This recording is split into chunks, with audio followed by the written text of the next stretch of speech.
Yang disebutkan oleh Nabi SAW, dia tentang orang ini, sahabat ini, dikatakan oleh Nabi, dia akan masuk ke dalam surga sambil tertawa.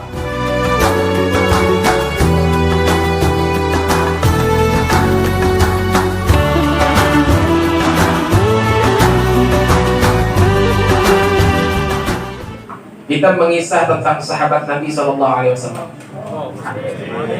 sahabat Rasulullah, supaya kita tuh insya Allah ini kita akan terus, setiap pertemuan akan kita selingi dengan kisah-kisah para sahabat, walaupun sedikit. Jadi kita berkisah supaya ada gambaran bagaimana kehidupan di zaman Rasulullah SAW. Ini kisah sahabat yang kada terlalu terkenal, kada masyhur namanya, bahkan jarang dikenal orang.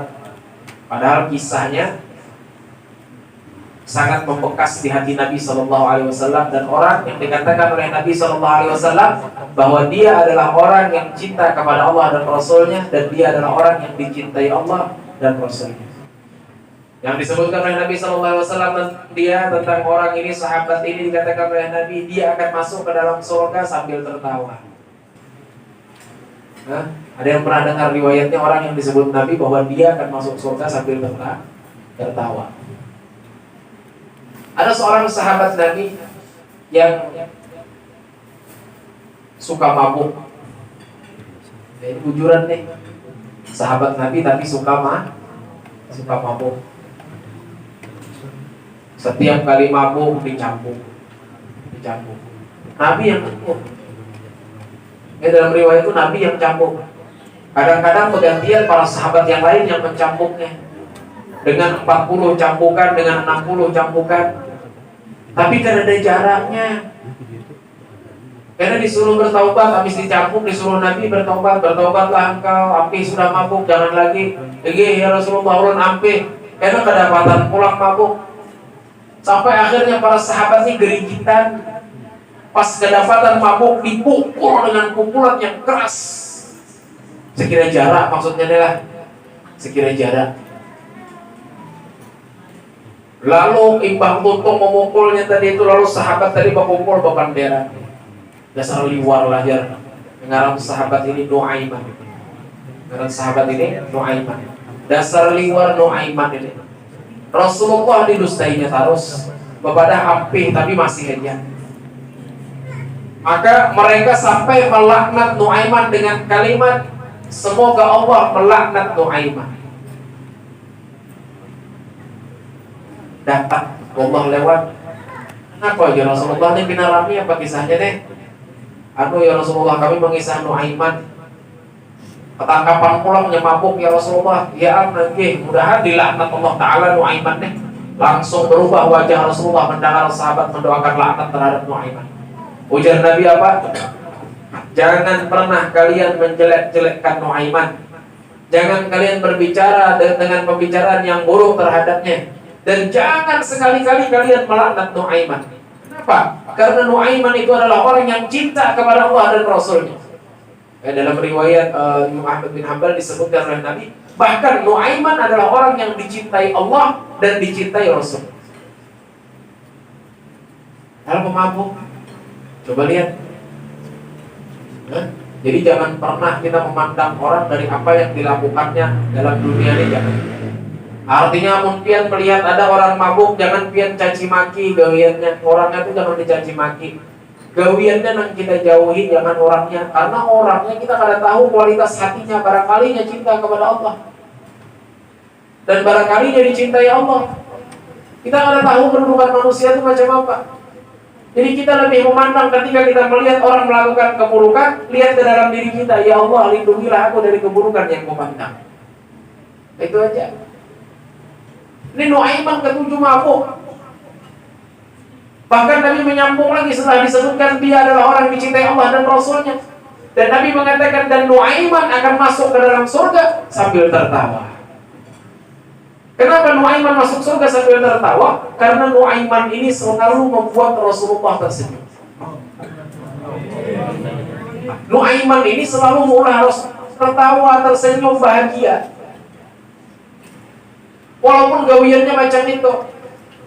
Nah, jadi kalau boleh kita sambat, ini bukan menjelek-jelekan sahabat kada, tapi ini untuk menjadi gambaran bahwa di zaman Rasulullah itu sahabat itu bukan cuma sekedar kayak Sayyidina Abu Bakar, Umar, Utsman, Ali yang tahu ibadah aja. Misalnya lah, ada juga sahabat Nabi ini nang apalah, kayak apalah kalimatnya nih supaya jangan tersalah nih. Muncil. Ini kan ada malam-malam yang ini sensasinya Nuaiman ini. Biar mungkin karena pernah mendengar kisahnya. Nuaiman ini gawiannya malah lain pada yang lain. Apa adanya polos. Jenaka. Jadi mungkin kemungkinan bahwa Nuaiman inilah yang dicontoh oleh Abu Nawas, Nasaruddin Hoja dan lain-lain. Gawiannya pakai itu yang kurang lebih. Jadi Nuaiman ini pernah membawa makanan ke Masjid Nabawi. Rasulullah lagi duduk lawan para sahabat, dibawakannya makanan banyak. Dibawanya Rasulullah, ayo kita makan sama-sama. Akhirnya Rasulullah makan sama sahabat, makanan banyak, makan.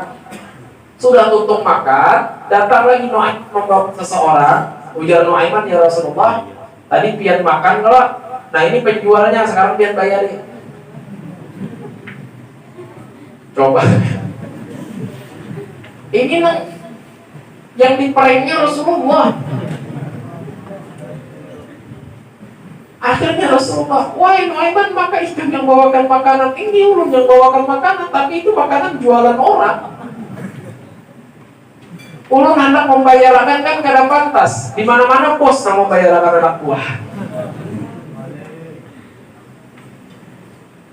Nabinya kan pian, jadi pian yang harus bayar. Allah.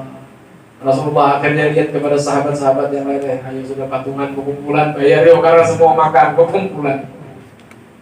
Pernah juga Nuaiman bertemu penjual madu, duduk di pinggir jalan kota Madinah. Ini Nuaiman orang asli Madinah, kaum Ansar. Walaupun tingkahnya macam ini, tapi Nuaiman ini seorang pejuang sejati. Karena beliau salah satu daripada Ashabul Badar. Beliau 4 orang Badar. Melihat penjual madu tak umur, ya Nuaiman, kenapa jadi tak umur di sini? Tapi sini tidak ada bahasa Banjar, Allah adalah menurut berkisah bahasa Arab, kenapa yang nganga, kira mengerti, memang bingung. Jadi langsung ditranslate.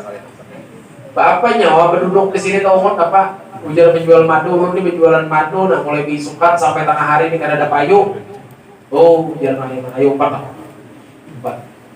Dibawa oleh Nuaiman ke rumah Rasulullah, diambilnya madunya sebotol, dibawanya masuk, diketuknya rumah Nabi.